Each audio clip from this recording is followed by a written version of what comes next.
শোনো নাতিরা, তোমাদেরকে আজকে একটা গল্প বলবো। মনোযোগ দিয়ে শোনো। নিশ্চিন্তপুর গ্রামে থাকতো এক গরিব কৃষক।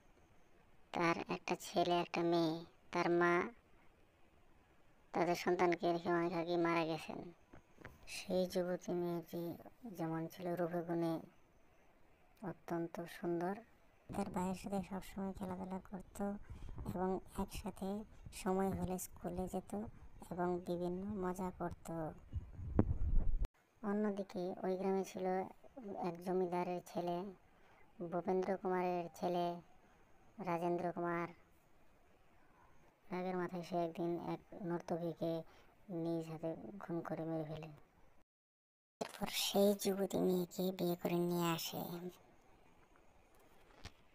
কিন্তু ভাগ্যের কি নির্মম পরিহাস, সেই মৃত নর্তকীর আত্মা তার আজও তার খুনের বদলা নিতে সেই জমিদারের ছেলেকে হত্যা করার জন্য বদ্ধপরিকর। হে হে হা হা।